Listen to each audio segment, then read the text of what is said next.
Hi everyone, in this video we are going to break down the top 5 strongest wind release jutsu in Naruto universe. This is already the 5th video in our elemental series. We have already covered fire, lighting, water and earth style techniques, and now it's time for wind. Wind release, in my opinion, is one of the most underrated chakra natures. Unfortunately, we didn't get to see many shinobi who specialized in this element, but that won't stop me from making a solid top 5 the strongest techniques. As always, I would be happy to read your thoughts and your own rankings in the comments. So, let's get started. Enjoy the video. We begin our list with the 5th place, wind release, wind arrow used by Asuma Sarutobi. As we all remember, Asuma, just like Naruto, naturally possessed wind release chakra. Before we continue, let's quickly remind ourselves about the characteristics of this chakra nature. Each elemental style has its own advantages and weaknesses, which determine how the techniques behave. Let's take Chidori as an example. Kakashi created his signature jutsu using lighting release, concentrating it in his palm for precise chakra control. Most lighting techniques share the same traits: enormous piercing power, but also extremely high speed, which made Chidori impossible to use safely without the Sharingan. Okay, with that in mind, let's return to the wind release. Its main advantage is cutting power, and in Asuma's case, his technique was built entirely around the concept. This is Asuma's unique close combat style, where he coats his chakra blades with highly concentrated wind chakra, turning them into ultra-sharp invisible edges. The wind chakra extends beyond the physical weapon, slicing through anything in its path. Asuma has to concentrate wind nature chakra futon, channel it along his strength knife from an extended cutting edge made on invisible compressed air. As a result, the actual reach in his strike becomes 3-4 times longer than the knife itself, and the cutting power exceeds that the regular steel weapons. By the way, an interesting fact: the databook states that Asuma had the strongest wind nature in the village before Naruto mastered as an adult. Now let's talk about strengths and weaknesses. Advantages: if the opponent doesn't have a Byakugan or a Sharingan, the chakra edge is practically impossible to see, which allows Asuma to deal invisible damage. He even managed to injure someone like strong as Kisame, even if only slightly. Weaknesses: this is a strictly close-range technique. Against shinobi with dojutsu, it likely won't work. They can clearly see the wind chakra around the blade. Also, this technique was always used with Asuma's special range knives, which respond unusually well to chakra. There is no guarantee it would function the same way with any other weapon. That's exactly why this jutsu deservingly takes 5th place in our top. Now we move on the 4th place, and this one is wind release, great sickle whistle technique used by Temari from the Hidden Sun village. This case is similar to Asuma. The power of this technique depends on the special weapon, but Temari's weapon is her giant war fan. We all remember her first appearance during the Chunin exams, when she easily defeated Tenten using the fan and this technique. But here is something important. Throughout the early part of Naruto, Temari mostly used the sickle whistle technique. The technique we are talking about, Great Sickle Whistle technique, is basically her ultimate version, the stronger and upgraded form. How this technique works: Temari swings her fan 3 times, and this creates a huge wind blast filled with hundreds of sharp wind blades spinning inside one big vortex.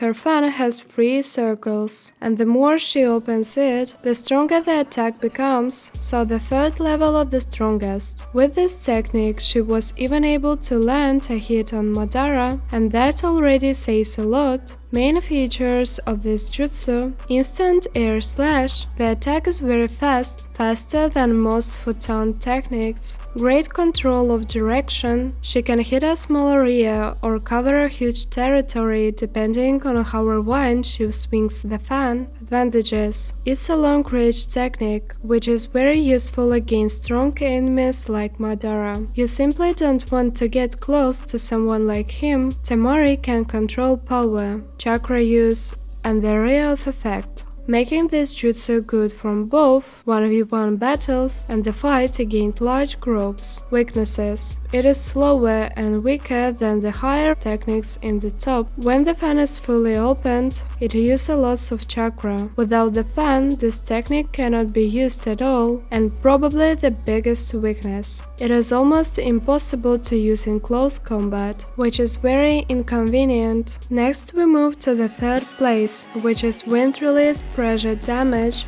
used by Kakuzu. We first saw this technique in Kakuzu's fight against Kakashi, and it's important to remember Kakuzu is not a normal person. Because of forbidden technique, he could take the hearts of defeated enemies and gain the elemental chakra nature. He usually carried 5 different hearts, which meant he had 5 different elements. These hearts could separate from his body and attack on their own, and when Kakuzu received a deadly hit, he simply sacrificed 1 heart and survived. Real monster.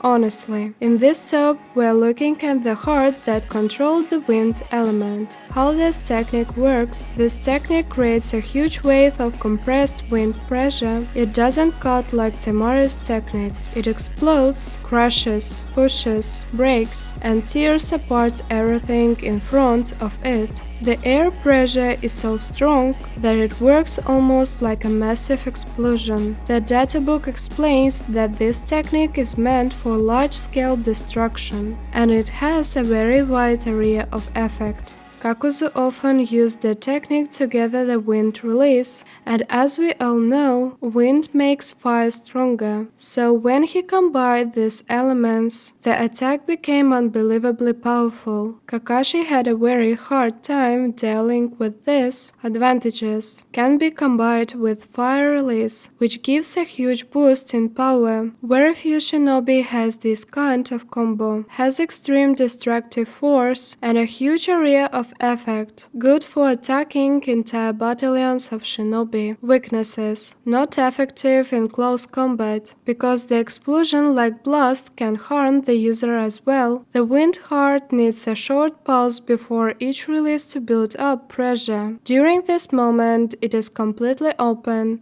and can't attack. Now we move to the second place, which is wind release vacuum great sphere, used by Danzo Shimura. Danzo is probably one of the most unpleasant shinobi in Naruto universe, but even so, you can't deny that he was extremely powerful. Honestly, when Sasuke defeated him, I was shocked by how strong Sasuke had become. Even Kakashi was surprised. Danzo didn't become the leader of the Anburot for nothing. Even aside from a cheat level use of Izanagi, he was strong physically, knew many dangerous techniques, and because of his age had huge experience in battle, which we clearly saw in the fight against Sasuke. But now let's talk about his strongest wind technique. What this jutsu does: this jutsu creates a giant spherical vacuum explosion that compresses air with extreme pressure, forms a massive air bomb, explodes forward, destroying everything in the chosen direction, tears the ground, stones, trees, and bodies apart. Unlike Danzo's smaller wind bullets, this one has no waves. It is one huge core of concentrated pressure. The compressed air gathers into a giant sphere, and then it's realized outward, creating a vacuum blast with enormous force. In simple words, the technique creates an area of negative pressure, and when the pressure collapses, a destructive explosion happens. Advantages: according to the databook, This technique has very high speed, even faster than the previous wind technique mentioned in this top. It also has a large area of effect, making it perfect for fighting against multiple enemies at once. Weaknesses. Needs time to pull an air. Before attacking, Danzo takes a deep breath. If the enemy is fast, like Sasuke, they can strike at this exact moment. Strongly depends on direction. This technique is a straightforward blast. It only goes in one direction. If the enemy moves behind Danzo or attacks from the side, he cannot change the direction quickly, which leaves him open. Overall, Danzo had many dangerous wind release techniques, but this one stands out because of its unique mechanics and great power. The databook also highlights this technique for its special properties. And now, we move to the first place. I think many of you already guessed which technique this is. The technique created by the strongest shinobi of his generation, Wind Release, Rasen Shuriken, used by Naruto Uzumaki. This jutsu became forbidden almost right after it was created. It's a huge wind-style shuriken that destroys an enemy on a cellular level. Let's go step by step to understand it fully, how Rasengan led to Rasen Shuriken. Naruto's father, Minato, studied the Tail's Beast Bomb and based on the research created his unique technique Rasengan. Rasengan is a technique that has no nature type. It is pure chakra, spinning in several directions, with high rotational force that constantly tries to burst outward. Naruto learned this technique from Jiraiya, and the training had 3 stages: control of rotation, control of holding the chakra, control of shape, but then Naruto added wind release to it, and that is how Rasen Shuriken was born. How Rasen Shuriken works. Inside the Rasen Shuriken there are 3 million tiny wind blades spinning at extremely high speed. When the jutsu hits the target, these blades cut muscles, cut chakra pathways, destroy the nervous system, kill cells with no chance of regeneration. According to the databook, Rasen Shuriken destroys cells on a microscopic level, turning the hit area into dead tissue. That is why Tsunade banned Naruto from using it. How Naruto overcame the danger. After some time, Naruto learned Sage Mode, which allowed him to use Rasen Shuriken without hurting himself. Later, with Kurama Chakra Mode, Naruto was able to use Rasen Shuriken with no limits, and he even started creating different variations of it. In total, he made around 5 different types, from a small Rasen Shuriken to a Tailed Beast Bomb Rasen Shuriken. Without question, this technique deserves first place among all wind release jutsu, and maybe even first place among all jutsu in general. Weaknesses. Even such a strong technique has its downsides, very hard to use. Without Sage Mode, Naruto needed 3 clones to create it. Dangerous for the user. Without special modes, this technique damaged Naruto's own arm, huge chakra cost. Even as Sage Mode, Naruto could only use the Rasen Shuriken before running out. And this is Naruto, the guy who has at least 10 times more chakra than Kakashi, and that's not even counting Kurama's chakra. This means that most shinobi simply could not use this technique at all, no matter how talented they were.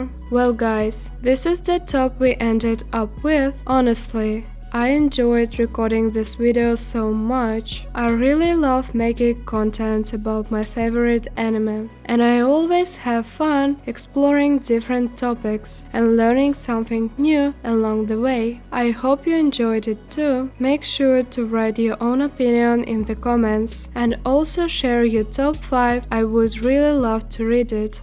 If you want to support me, you can leave a like and subscribe to the channel. Wishing you all kindness and positivity. See you in the next video. Bye!